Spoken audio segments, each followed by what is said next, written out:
오늘 말씀은 수도원과 감옥으로 이렇게 시작을 하려고 합니다.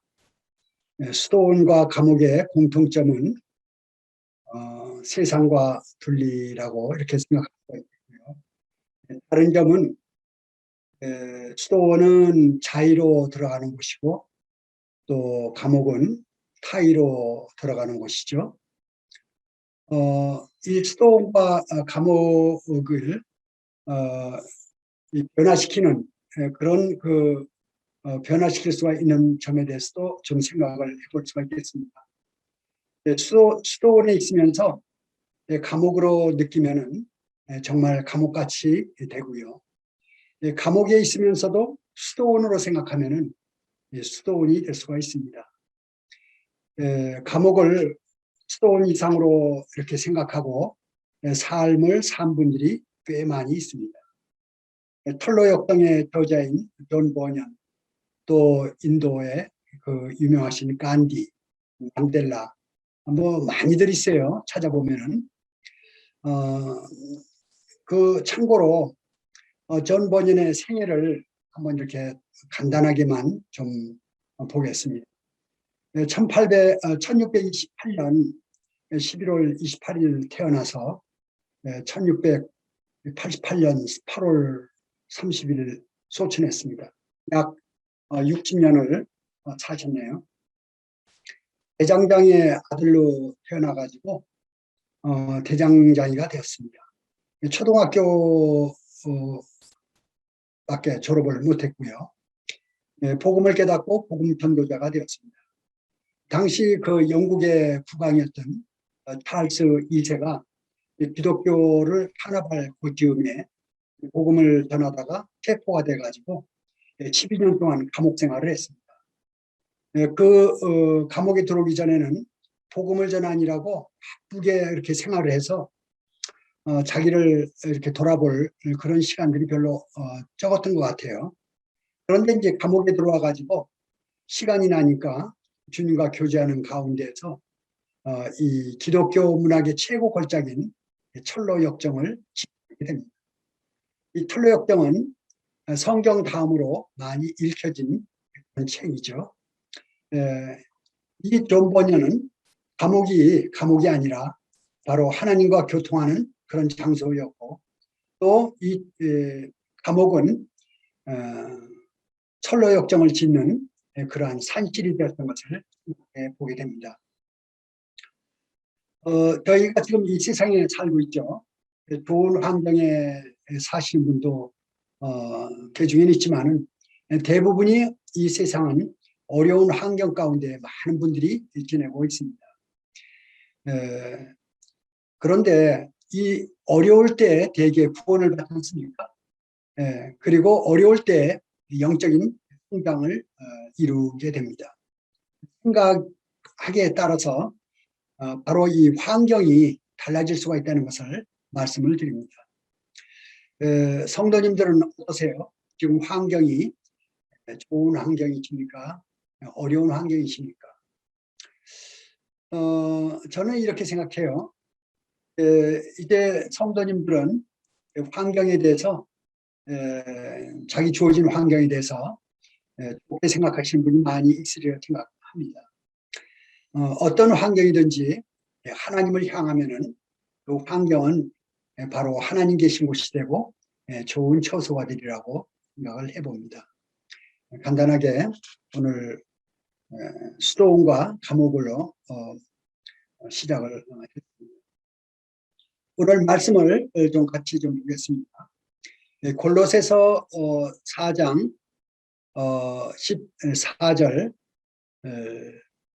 같이 좀 읽으시죠.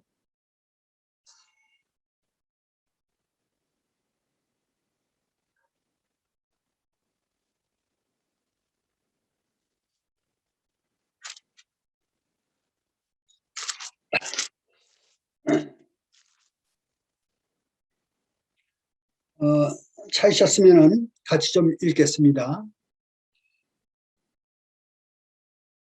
시작. 사랑을 받는 의사 누가와 또 데마에게 대마가 너에게 무난하느니라. 또 한 절 더 읽겠습니다. 빌레몬서 1장 24절입니다.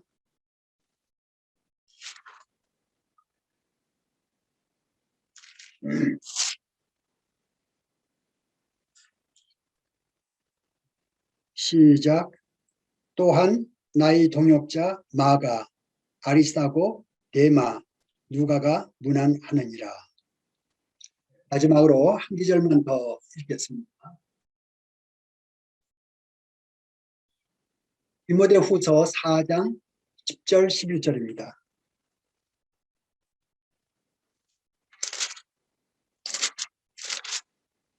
디모데후서 4장 10절 11절입니다.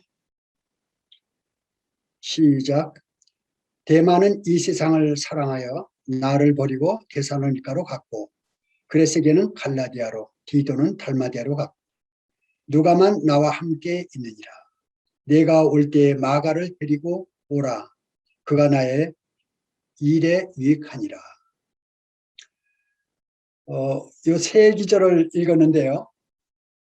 여기서 공통점을 혹시 발견하실 수 있겠어요? 이 세 기절의 공통점. 발견하실 분 계시면 좀 말씀 좀 해주세요. 세 기절의 공통점.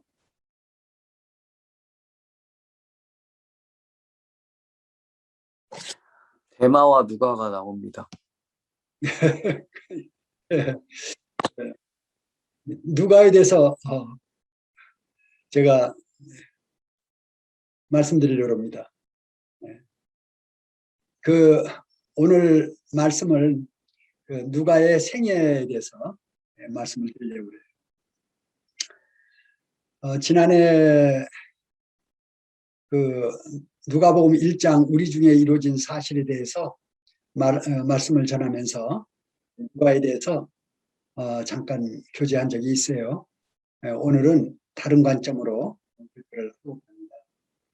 누가는 그 헬라어로 루카 또는 루가노스 이렇게 얘기하고요. 약해서 루가 이렇게 얘기합니다. 뜻은 빛나다 그런 뜻을 가지고 있고요. 이방인이었고요. 의사였고 성경 기자였고 사도 바울의 동역자이고요. 이 누가의 삶을 조금 깊이 연구해 보면은 아주 특이한 분이라는 걸 잘 알 수가 있습니다. 사도 바울 못지않은 그런 삶을 살았죠. 사도 바울은 잘 알려진 분인 면에 반해서 누가는 소상하게 아시는 분이 그렇게 많지 않은 것 같아요. 누가가 사람으로 볼 것 같으면 얼굴과 같은 역할을 했다 그러면은 사도 바울이 사람의 얼굴 같은 역할을 했다 그러면은 누가는 이제 안 보이는 위장이라든지 간장이라든지 폐장이라든지 이런 안기와 같은 그런 역할을 하신 분 아닌가 하는 생각을 해봅니다. 안개꽃이라고 아시죠? 안개꽃. 보통 결혼식 때 그 부케라든지 아니면 생일날에 받는 이 꽃이라든지 아니면은 졸업식 때 받는 꽃들 보게 되면은 보통 뭐 장미나 튤립이나 이런 게 이제 그 가운데 배송이 있고 옆에는 이제 안개꽃을 이렇게 받쳐주는 꽃을 함께 이렇게 그 사도 바울이 그 장미꽃이나 튤립과 같은 그런 꽃이라고 그러면은 이 누가는 안개꽃과 같은 그런 삶을 살았던 분입니다. 저는 이 주인공과 조연 그 역할을 볼 때 영국에서는 주연이 단연 돋보입니다. 영국에서는. 그런데 삶에 있어서는 주연이 그렇게 썩 좋지 않은 것 같아요. 조연이 훨씬 낫지 않은가 하는 그런 생각을 좀 해봅니다. 그 조연의 유익한 점으로는요. 조연은 주연을 세우는 역할을 하지 않습니까? 본인은 잘 드러나지 않으면서 주연을 잘 드러나게 해주는 그런 역할을 하게 되죠. 그렇기 때문에 별로 충돌이 없고요. 또 실패가 적고 그러나 칭찬이 많고 봅니다.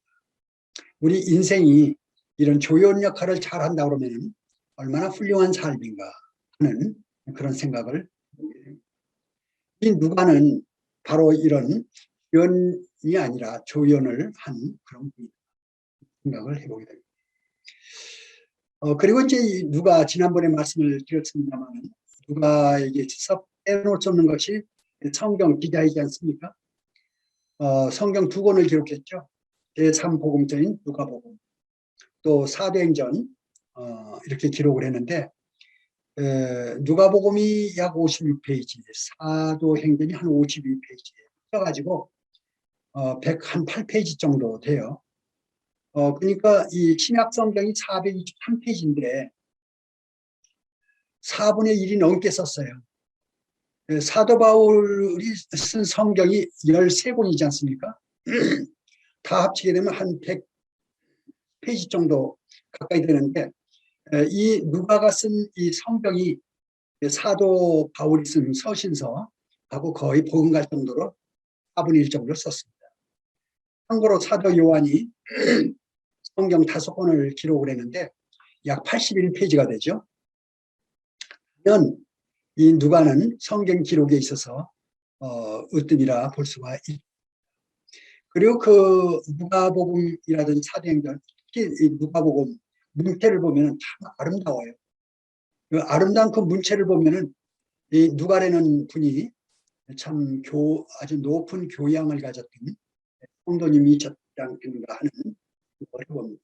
또 그뿐 아니라 의사였기 때문에 세임이라는 그런 필치를 나타내고 있다고 보게 됩니다. 그리고 이제 사도 바울의 동역자였죠. 누가의 삶은 크게 보면은 성경 기자였던 것하고 사도 바울의 동역자였던 것을 생각해 봅니다. 동역자들이 여럿 있었는데 가장 오래 동역을 했고요. 또 밀착 동역을 했어요. 특히 사도 바울이 어려웠던 순간들, 순교 직전까지 함께했던 바로 이 누가다 하는 것을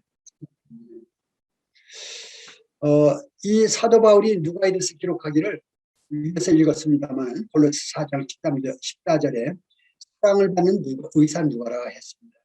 사랑한다는 얘기죠.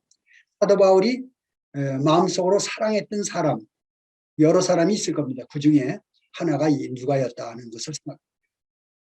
또 빌레몬 1장 24절에 보면 동역자라는 말을 썼습니다.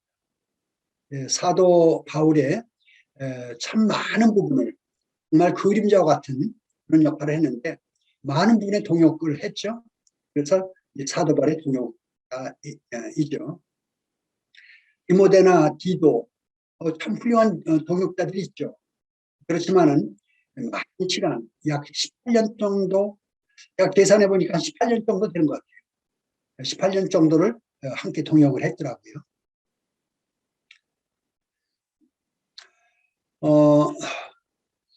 그 사도 바울의 사도 바울이 이제 전도 여행이 사도행전에 1차, 2차, 3차 그리고 이제 로마 여행까지 해서 4차가 나오는데 이 사도 바울의 전도 사역에 있어서 누가가 잘 나타나질 않아요. 누가가 잘 나타나지 않는데 자세히 보면은 누가의 필체가 나오게 됩니다. 그래서 사도 바울의 이 기록을 누가가 했거든요. 그래서 누가를 통해서 이 사도 바울의 생애를 통해서 또 누가를 볼 수가 있죠. 그 부분을 좀 살펴보고 넘어가도록 하겠습니다. 사도 바울이 회심한 것이 지금부터는 혹시 성경을 이렇게 기본적으로 공부하시고자 하는 분들은 메모를 간단간단히 하시면서 들으시면은 상당히 도움이 되실 거예요. 이 사도 바울의 생애는 연대의 그 기록을 좀 해놓으신 것이 많이 도움이 될 것입니다. 그래서 필요하시면은 기록을 좀 하시면서 들으시면 좋을 것 같아요. 사도 바울 이 연대는 약간 차이가 있어요. 학자에 따라서요. 그렇지만은 제가 여러 문헌들을 참고해가지고 이렇게 말씀을 드리는 것입니다. 사도 바울 회심한 것이 AD 35년 정도 이렇게 봅니다. 그리고 이제 1차 전도 여행이 13년 후인 AD 48년에서 49년, 약 1년간 기록이 전도 여행이 되죠. 사도행전 13장 4절에서 14장 28절까지 1차 전도 여행이 됩니다. 그리고 이제 그 1차 전도 여행 때는 이 누가가 동역을 하질 않았어요. 함께 하질 않았습니다. 그 기간 동안에 아마 누가는 그 예수님 계셨던 그 발자취를 아마 그 성지 순례하면서 찾아다녔지 않은가 하는 그런 분별을 해봅니다. 그리고 나중에 이제 그 사실을 토대로 해서 누가복음을 기록하게 됐죠. 사도 바울이 이제 2차 전도 여행이 사도행전 16장 6절로 시작해서 18장 22절까지 이제 진행이 됩니다. 연대로 보게 되면 한 50년 4월서부터 AD 50년 4월부터 52년 11월까지 이렇게 진행이 되죠. 그때 이제 그 사도행전 16장 6절 7절을 보면 아시아 전도를 성령께서 허락하지 않으시는 그런 내용이 나오고요. 그다음에 16장 8, 9절에 가면은 사도 바울의 환상이 나옵니다. 그래서 드로아에서 이제 환상을 보게 되는데 마게도냐 사람이 이제 나타나가지고 건너와 우리를 도우라 이렇게 말을 하게 되죠. 이 누가가 이 드로아에서 이제 아마 그 합류하는 것 같아요. 그리고 이제 그 뒤로도 드로아에 대해서 얘기가 이렇게 한 두 번 더 나오는데 드로아하고 관련이 있지 않는가 하는 누가와 이라든지 아니면은 뭐 모계하고 관계 있다든지 아니면은 무슨 관계가 있는 지역이지 않는가 하는 그런 생각을 해보게 됩니다. 그리고 이제 사도행전 16장 10절에 와가지고 사도 바울과 2차 전도 여행의 동행이 시작됩니다. 해가 바로 AD 50년 7월이 되겠습니다. 보통 사도 바울 순교를 68년으로 보기 때문에 약 17년간 이때로부터 이제 동역이 시작되는 걸로 그렇게. 사도행전 16장 10절을 보게 되면요. 바울이 환상을 본 후에 우리가 곧 마게도냐로 떠나기로 힘쓰니 해서 우리라는 단어가 이렇게 나오죠. 여기 우리라는 단어가 나옵니다. 그 전에는 저희가라고 나옵니다. 그래서 이 사도 바울이 누가와 이제 동행할 때 누가가 집필하면서 우리라는 단어를 이렇게 쓰게 됩니다. 그래서 2차 전도 여행 때 드로아, 마게도냐, 빌립보, 빌립보에서 이제 자주장사 루디아를 만나게 되고요. 또 빌립보 감옥에 갇히게 되고 나와가지고 다시 마게도냐, 아가야, 이제 아데네, 고린도 그리고 다시 안디옥까지 다시 돌아옵니다. 이 안디옥은 비시디니아 안디옥이 있고 그 시리아 안디옥이 있는데 시리아 안디옥이죠.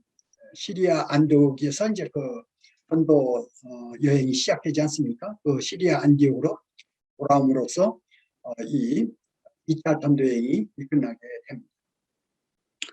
그리고 이제 3차 전도 여행은 사도행전 18장 23절로 21장까지 시작이 됩니다.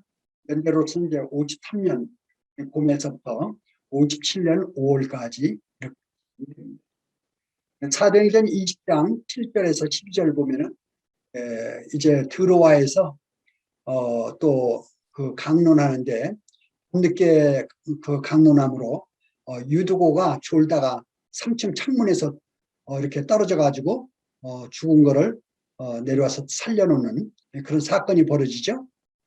그리고 이제 20장 13절에서 38절 보게 되면 또 드로아가 또 나옵니다. 거기서 그 밀레도의 장로들을 드로아에서 이제 밀레도로 가게 되죠. 거기서 에베소 장로들을 통하여 고별 설교를 하는 장면이 나오죠. 그리고 이제 21장에서 23절까지 예루살렘에 이제 가게 되고 예루살렘 거기서 이제 성전에서 체포가 되고요. 신문을 받고 감옥에 갇히고 그런 가운데 23장에서 가이사라로 이송이 되죠. 그 당시에 그 로마 총독이 가이사라에 있었기 때문에 글로 가게 됩니다. 그것이 57년 5월부터 시작돼 가지고 이제 59년 8월까지 가이사라에서 약 2년 3개월 동안 가이사라에 이제 체류하게 됩니다. 사도행전 24장에서 26절까지 이제 가이사라에 있으면서 벨렉스 총독한테 신문을 받는 내용이 24장에 나오고, 그 다음에 이제 베스토 총독한테 신문 받는 과정이 25장, 그 다음에 아그리파 헤롯한테 신문 받는 과정이 26장. 그래서 가이사라에서 이와 같이 24장, 25장, 26장 이런 과정이 되어 있습니다. 그리고 이제 로마행을 하게 되죠. 사도 바울이 27장, 28장에 로마행이 잘 나와 있습니다. 그 연대로 보게 되면 59년 8월부터 60년 2월까지 이렇게 진행이 되고요. 60년 2월에 1차 로마 감옥에 이제 가택 연금이 됩니다. 27장 보게 되면 로마로 앞선 도중에 큰 풍랑을 만나게 되죠. 그래서 14일간 이주야를 굶주렸다. 그게 나오고 배가 파손하게 되죠. 그리고 이제 멜리데 섬에 도착하게 됩니다. 사도행전 28장에서는 이제 멜리데 섬에서 약 3달간 체류하고 로마로 건너가 가지고 2년간 로마 체류를 하게 됩니다. 그때 이제 역시 지금까지 누가가 쭉 함께하는 거죠. 여기에 전부 다 그 사도 바울 얘기만 나오지 누가 얘기는 안 나와요. 그렇지만 그림자와 같이 누가는 지금까지 함께했던 그런 사실들을 생각해 보게 됩니다. 그리고 이제 62년 3월에 석방하게 됩니다. 그 로마 감옥에서 1차 감금되어 있던 그것을 이제 석방을 하게 되고 에베소로 가가지고 골로새서 마케도니아 가지고 디모데 전서를 기록하게 되고요. 소아시아를 거쳐서 서바나 스페인을 가게 되죠. 그것이 64년 봄에서 66년 봄으로 이렇게 기록이 됩니다. 그리고 그레데는 이제 디도를 떨어뜨리게 되는 디도서에 나오는 그 그레데죠. 그리고 이제 소아시아를 거쳐가지고 마케도니아, 그리스, 그리고 이제 다시 사도 바울이 체포가 되는데 67년 가을이 됩니다. 이제 체포가 돼가지고 2차 이제 감금이죠. 로마에서 디모데 후서를 기록을 하게 됩니다. 거기에 또 누가가 함께 하고 있는 것을 보게 됩니다. 그리고 이제 디모데 후서를 보내게 되는데 디모데 후서의 4장 11절에 보면 그런 말씀이 나오죠. 4장 9절에서 11절까지 한번 찾아서 읽어보도록 하겠습니다. 디모데 후서 4장 9절에서 11절까지 찾으셔가지고 한번 같이 좀 읽겠습니다.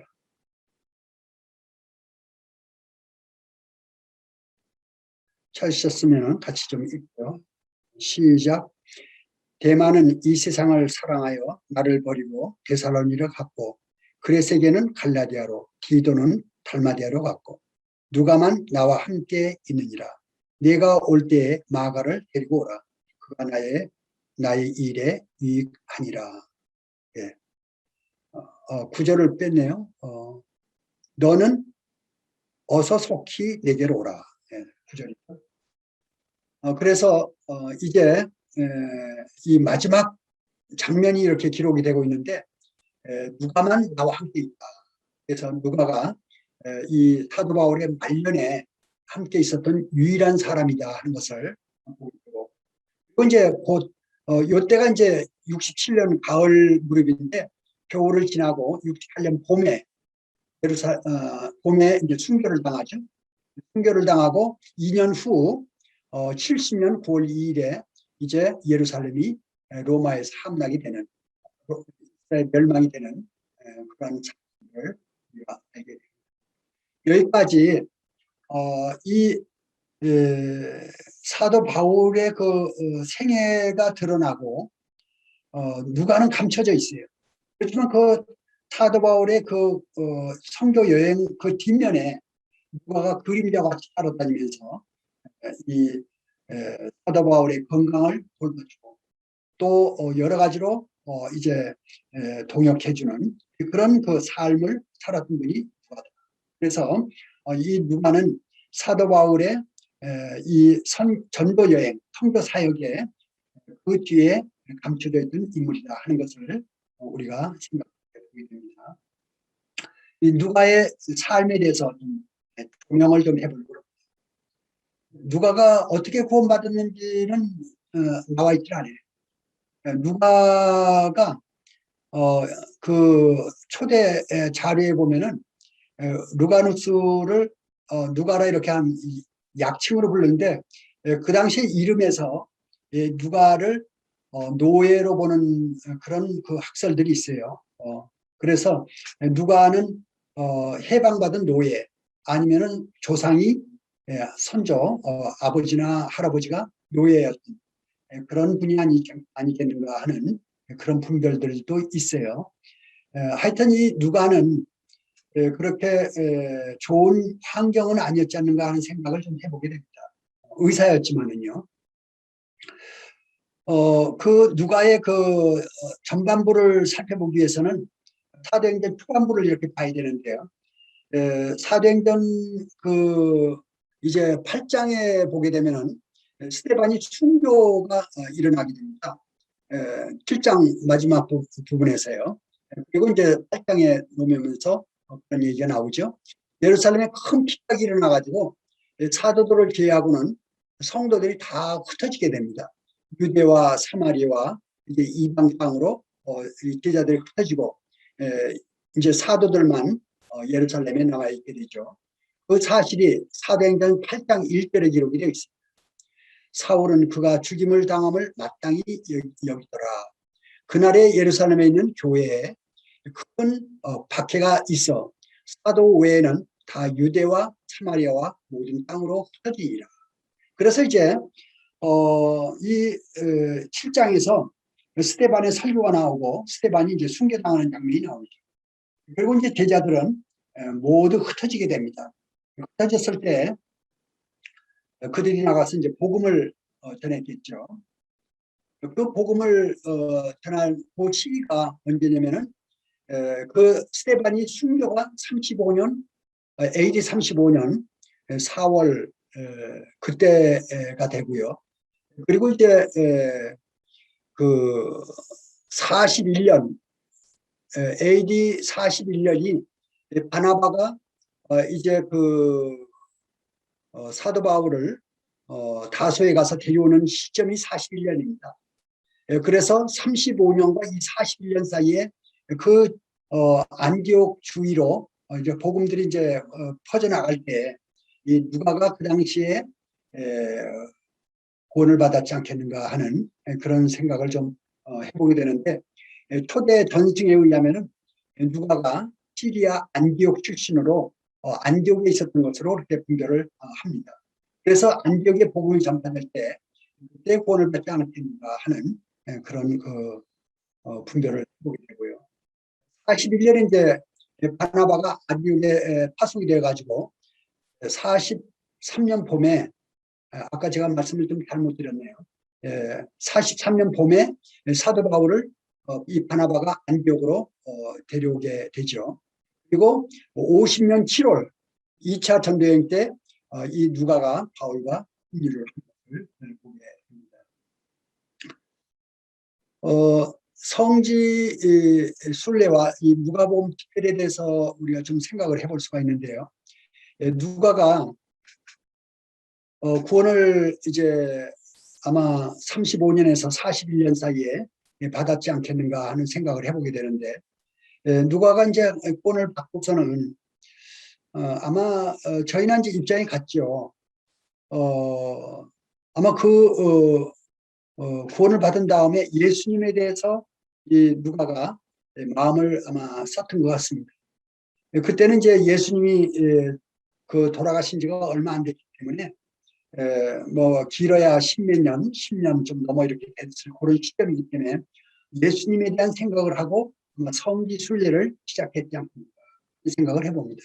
그래서 먼저 예루살렘, 베들레헴, 나사렛, 가버나움, 베세다, 또 사마리아, 에집트에도 이제 예수님이 가셨죠.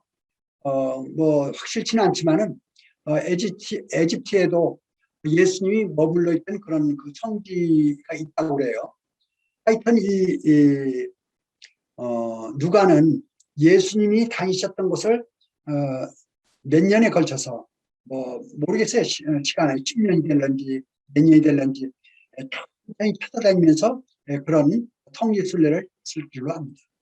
저도 2번에 걸쳐서 성지순례를 한 바가 있는데 감회가 새롭고 예수님 다녔었던 행적들, 예수님이 걸어가셨던 곳, 예수님이 계셨던 곳 이런 것들을 이제 아마 이 누가도 관심을 가지고 다녔을 것입니다. 또 관심이 생기면서 이제 다류를 조사하지 않았겠는가. 그래서 그 누가복음 1장에 보게 되면은 이제 예수님에 대한 그 탄생 이전의 사건들을 기록하지 않습니까? 예수님 탄생 이전의 것. 그 다음에 이제 예수님이 탄생하셔서 사셨던 그 이제 가나, 또 탄생하셨던 베들레헴, 또 그 가보남이라든지 나사렛, 뭐 이런 사셨던 곳들, 이 지역을 아마 많이 이렇게 섭렵을 했을 줄로 압니다.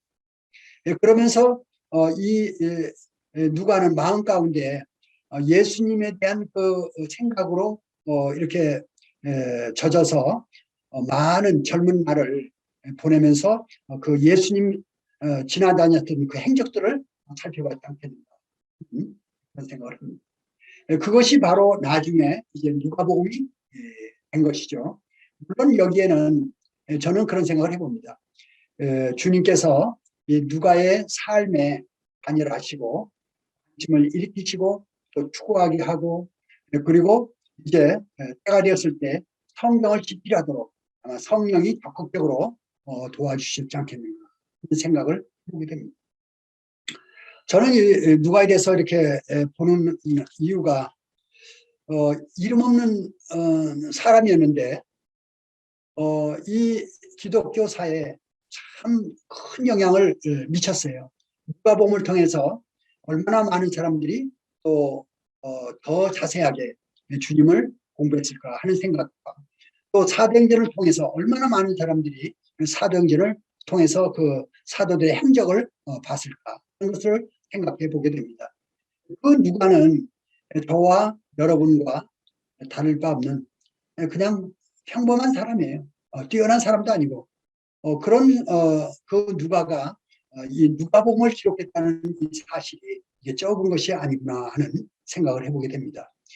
그리고 이제 이분이 어디에 있게 되냐면은 두로아에 마침 또 있게 되죠. 아마 그것도 하나님께서 이 누가의 생애 가운데 역사하신 어떤 그 인도함이 있었으리라 하는 생각을 해보게 됩니다. 그 두로아에 있는데 사도 바울이 이제 두로아에 오게 되죠. 아시아에서 선교여행을 하다가 위쪽으로 가려고 그러는데 그걸 막아버렸어요. 동쪽으로 가려고 그러는데 그걸 막아버리고 이제 두로아로 오게 되는데 두로아에서 마침 이제 이 누가를 만났지 않겠는가 하는 생각을 해봅니다. 그리고 이제 거기서 환상을 보게 되죠. 마케도니아의 어떤 사람이 이제 손짓하면서 건너와서 우리를 도우다 하는 그 환상을 보고 이제 사도 바울이 마케도니아로 건너가게 됩니다. 그리고 이제 빌립보로 가게 되죠. 그때에 누가가 이제 같이 공역을 하면서 합류하게 되는 것이 오게 됩니다. 이것이 시작은 아주 뭐 간단해요. 그 누가 마음 가운데 내가 사도 바울과 처음부터 동역해야 되겠다는 그런 생각으로 시작하지는 않았으려고 봅니다. 뭐 그랬을 수도 있지만은요. 이 마음 가운데 사도 바울의 그 전도 여행에 뭔가 좀 같이 하게 된 그런 계기가 있었을 것이고 하고자 하는 그런 마음이 있었을 거예요. 그래서 이제 그 전도 여행이 시작된 것이죠. 그로부터 이제 그 2차 전도 여행이 쭉 시작되면서 이 사도 바울과 더불어 고난을 함께하는 이 전도 동역 사역이 시작되는 것입니다. 저는 왜 이것을 말씀을 드리냐면은 우리의 생애가 지금 이 땅에서 지금 살고 있는데요. 인생들이 사는 패턴들이 누구든지 뭐 거의 비슷하죠. 벌어먹기 위해서 돈 벌고 또 어찌하다 보면은 또 뭐 정치도 하게 되고 학문도 하게 되고 뭐 여러 가지 이제 일들에 관여하죠. 그런 관여하는 가운데 개중에 하나님 쪽으로 마음을 돌리는 사람들이 있는 거죠.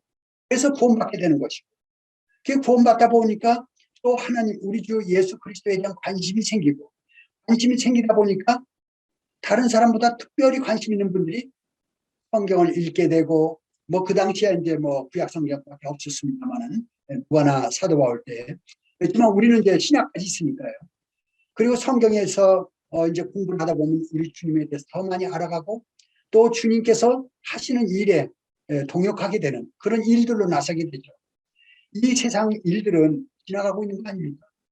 이제 이 눈에 보이는 세상은 지나가지만은 해가 되게 되면은 이 모든 것은 다 없어져 버리고 하나님 나라가 올 때 자기의 생을 하나님께 사용한 사람들이 있는가 하면은 자기의 생을 없어질 세상과 더불어 시간을 사용한 사람들이 있어요. 그래서 우리의 생애가 어디에 들여졌느냐 하는 것이 결과적으로는 아주 중요한 것입니다. 누가는 젊은 그 나이에 이제 그 예루살렘 성지 예수님을 추적하는 거기에 많은 시간들을 썼고 후반부는 이제 어디에 쓰게 됩니까? 사도 바울과 동역하는 데 쓰게 됩니다. 그 일생이 누가의 일생이 하나님 일에 들임받은 거죠. 너희는 먼저 그의 나라와 그의 의를 구하라. 그러면 모든 것을 너에게 더하시리라. 이 누가의 삶은 그 당시에는 별로 그렇게 빛이 안 났어요. 그렇지만은 대대 두고 오면서 누가복음을 통해서 사도행전을 통해서 이 누가의 삶이 빛이 나고 있는 것을 보게 됩니다. 근데 이 누가는 그 삶이 이 세상에 우리와 똑같은 삶을 산 그런 사람이지만은 하나님께 자기 자신을 드렸던 삶인 것을 우리는 보게 되는 것이고, 이제 그 주님의 인도하심으로 사도 바울의 그 전도 사역을 쭉 합류하고 하면서 나중에 이제 또한 성령님의 인도로 이 사도행전을 이라 됩니다. 누가의 입장에서 왜 그런 삶을 살았을까? 누가는 왜 누가의 삶이 그런 삶을 성경을 기록하고 그리고 사도 바울의 동역에 빛도 안 나는 거예요. 그 당시에 그냥 돕는 거예요. 그냥 사도 바울은 빛 났지만은 누가는 몰래 사도행전에 그 사도행전에 기록했는지도 모르는 사람 많아요. 그 사도행전에 나오는 그 고난의 삶 가운데 누가가 있었다는 것을 사람들이 몰라요. 그렇지만 누가는 거기에 묵묵히 함께 했는데 그런 삶을 왜 살았느냐는 것입니다. 여기에 중요한 키가 주님의 인도하심이라고 합니다. 주님의 인도하심인데 하나님께서는 소원을 가진 자를 통해서 일하신다는 말씀이 있어요. 이 누가가 하나님께 소원을 두고 하나님과 함께하고자 하는 마음을 가졌을 때 주님께서 이 누가의 삶을 그 길로 인도하셨다고 합니다. 누가가 누가복음을 쓰고 또 사도행전을 기록하고 처음부터 그렇게 한 것이 아니에요. 그런 계획을 한 것이 아니에요. 누가는 하나님과 동행하고 하나님과 함께하고자 하는 삶을 선택했는데 그 선택한 그 삶을 살고자 하는 그 누가를 주님께서 누가복음을 기록하도록 인도하셨고 사도행전의 그 전도여행을 하도록 인도하셨고 그리고 사도행전을 기록하도록 인도하셨다는 것입니다. 이 누가가 왜 그렇게 살게 되느냐? 그거는 오늘날 우리가 똑같다고. 우리가 어떤 삶을 소원하는가 하는 것입니다. 직업이 문제가 아니에요. 어떤 분은 직장에서, 어떤 분은 사업으로, 어떤 분은 뭐 자매님들은 가정에서 무슨 일을 하는가가 문제가 아니라 그 일을 어떻게 하느냐.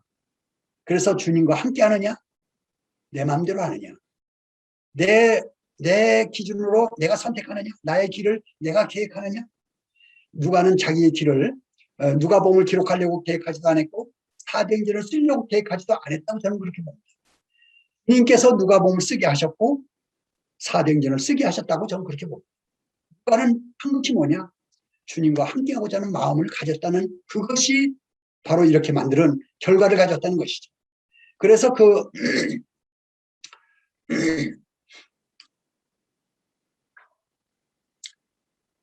욥기서에 보게 되면은 시작은 욥기서 1절이죠.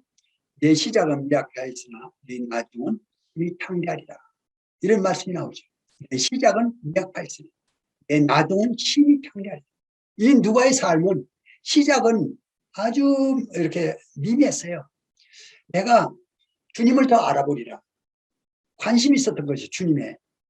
그래서 성지순례를 하게 됐고 조사하기 시작했고 자세히 조사하다 보니 주님께서 이제 때가 되면 성경을 기록한 것입니다. 처음부터 성경 누가복음 기록하려고 한 것이 아니라는 얘기예요. 우리 삶도 역시 마찬가지예요. 큰 일을 이루는데 하나님께서 처음부터 큰 일을 보여주시지 않아요. 하나님께서 우리에게 뭘 말씀하십니까? 이렇게 소원을 두고 주님의 관심을 갖도록 주님을 추구하도록 그렇게 주님께서 인도하신다고 저는 그렇게 믿습니다. 그래서 주님께 가까이 한 발자국 주님께 더 가까이 가다 보면은 주님께서 때가 되면은 주님의 일에 더 깊숙이 들어오게 만드시고 그리고 주님의 영광을 드러내는 일에 우리를 쓸 수가 있게 된다 하는 얘기예요. 예. 그런 일에 처음부터 우리를 불러주지 않아요. 예. 처음에는 미약합니다. 주님에게 관심을 갖고 그 다음에 주님께 주님을 추구하게 하고 또 주님께 소원을 갖게 하고 이런 그 마음을 가질 때 우리를 이제 점차 주님께로 가까이 끄셔서 인도하셔서 결국은 주님의 원하시는 그 목표가 있어요. 그 일을 그 성도로 하여금 성취하게끔 이루어내게끔 그렇게 하시는 분이 바로 주님이시다. 바로 이 누가는 누가복음 사도행전을 기록했지만은 그렇게 한 것이 누가가 아니었다는 것을 말씀을 드리고자 합니다. 하나님께서 주님께서 그렇게 하신 것이죠. 이제 누가는 성도의 삶의 모범의 샘플이에요. 샘플. 우리가 어떻게 살아야 되냐는 것입니다. 누가의 삶은 분명히 큰 일을 이루신 분이에요. 그때는 드러나지 않았어요. 지금도 잘 몰라요. 누가가 누군지. 누가복음 하면서 누가를 잘 몰라요. 누가복음 읽으면서. 사도행전 읽으면서 누가에 대해서 몰라요. 그렇지만 누가는 어마어마하게 큰 일을 이룬 거죠. 우리도 마찬가지예요. 우리도 이 시대에는 드러나는 게 중요한 거 아니에요. 우리 이름이 드러나는 게 중요한 거 아니에요. 하나님의 이름을 나타내는 그 일. 그것에 이제 하나님께서 우리를 쓰시고자 하는 것이죠. 거기에 시발점이 뭐냐면 관심. 하나님께 관심. 우리 주님의 말씀에 관심. 주님이 무슨 생각을 하시는지. 주님이 어떻게 생각하시는지. 주님이 나에게 무엇을 말씀하시는지. 그거에 대한 관심입니다. 세상 일이 아니라 하나님의 일이죠. 눈에 감지 볼까 없어지는 세상 것이 아니라 영원히 남을 하나님의 일에 관심을 갖는 것. 그것이 바로 하나님께 쓰임받는 그 첫 이제 시작이 되는 것을 생각하게 되고요. 그 다음에 그런 것이 있으면은 이제 그것을 한 발자국 따라가는 것입니다. 삶의 현장에서요. 그리고 처음에 제가 말씀드렸던 대로 이제 감옥이냐 나의 환경이 수도원이냐 그게 문제가 아니에요. 내 생각이 바뀌면은 나의 있는 곳이 천국이 됩니다. 주님 계시는 곳이 천국이에요. 감옥에 있으면서도 훌륭한 작품을 쓴 사람들이 있고 훌륭한 일을 이뤄낸 사람들이 있어요. 감옥 속에서. 예. 그렇지만 수도원에서도 감옥같이 생각하는 사람이 있어요. 수도원에 답답하게. 자기에 있는 처지, 위치, 환경 이것을 주님이 함께 하시게 되면 바꿔버리는 것입니다. 바로 나의 삶에 나는 내가 주인이냐 주님께서 주인이지. 나는 지금 슬퍼하고 있습니까? 내가 지금 괴로워하는 환경이 있습니까? 내가 지금 어떤 처지에 있습니까? 주님이 나로 하여금 그 위치에서 뭘 하기를 원하십니까? 주님이 계시면요, 슬픔 가운데서도 웃을 수가 있고 괴로운 가운데서도 찬송을 부를 수가 있어요. 환경은 안 좋지만은 주님이 함께 하시면 그것이 바로 천국이죠. 이제 내가 남은 생, 지금 지나간 건 어찌 할 수가 없어요.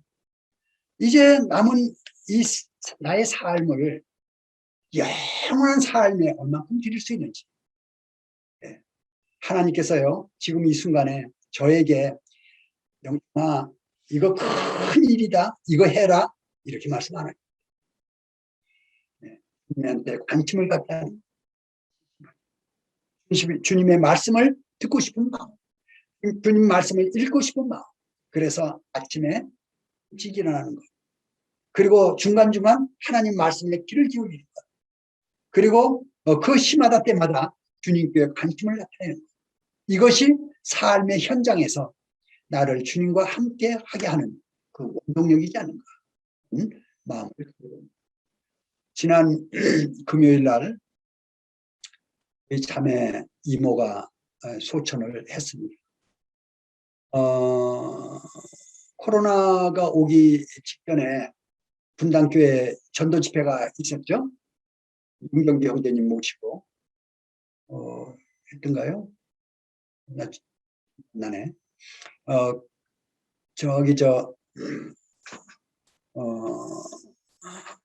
그 미얀마 선교하시는 그 형제님도 오셨는데, 하여튼 그 복음 집회 때 이모가 이모부와 함께 분당교회에 참석을 했습니다. 한 2번 참석한 것 같네요. 그래가지고 제가 이제 저하고도 교제하고 복음도 듣고 굉장히 반대하시던 분인데, 이 이모는 저희 자매를 통해서 일찍이 구원을 받으셨어요. 그리고 저희 자매와 그 가까이 그렇게 소통하던 분이었고요. 한 1년 됐는가요? 암이 갑자기 발견돼가지고 투병을 하다가 지난 금요일 전화를 하셨는데, 저희 자매 이모는 이모인데 나이 어린 이모가 돼가지고 3살인가 많아요, 저희 자매보다. 그래서 이모라기보다는 언니같이 성장할 클 때 언니같이 그렇게 지내던 분이었어요. 그리고 이제 이 최근에는 구원받은 연후에는 정말 친구같이 성도같이 소통하면서 많은 분야의 얘기를 이렇게 나누던 분이었습니다. 그런 분이 이제 아프니까 우리 친구가 마음이 많이 이렇게 상하는 것 같더라고요. 그 아주 인품이 좋으셔요. 인품이 좋으셔가지고 그분을 아시는 분들은 다 그분을 좋아하셔요. 이모가. 근데 가셨어요. 그리고 이제 지난 금요일 날 저희가 왔거든요. 그 상가에 들어왔는데 저희 자매가 오면서 그 얘기하더라고. 차 속에서 가져갈 게 아무것도 놓고 갈 땐 다 놓고 이 세상에 가져갈 수 있는 게 아무것도 없어요. 그런데 단 하나 있습니다. 하나님과 함께한 거죠. 복음을 듣고 구원받은 것, 하나님과 함께한 시간, 이거는 영원히 가져갑니다. 세상의 것은 가져갈 것이 아무것도 없어요. 세상 것은 의미가 없어요. 누구든지 어느 분이든지 다 합니다. 그런데 하나님의 것만이 성도님들 본 생애가 하나님과 함께하는 것이 얼마나 중요한 건지를 생각합니다. 이 누가의 행적은 그 당시엔 정말 별 볼 일 없었어요. 데오빌로 가까이에 편지 쓴 그 누가복음이 그렇게 중요한지 몰랐을 거예요. 누가는. 그리고 사도행전 쓴 것이 그렇게 중요한 건지 몰랐을 거예요. 그런데 누가는 정말 큰일 이룬 그런 성도가 됐죠. 누가의 삶엔 세상 것이 없어요. 아마 가족도 안 나와요. 사업한 것도 없어요. 명예도 없어요. 오로지 하나님과 함께한 그런 삶의 발자국만 남겨져 있어요. 그리고 주 안에서의 이름이 남아 있어요. 그리고 그가 하나님의 영광을 드러냈다는 것을 모든 성도님들 누가와 같은 그런 삶이 되시고 이 땅에서 칭찬받는 것이 아니라 주님 나라에 갔을 때 칭찬받는 그런 성도님들이 되시기를 기도하는 마음으로 말씀을 전했습니다. 말씀을 감사합니다.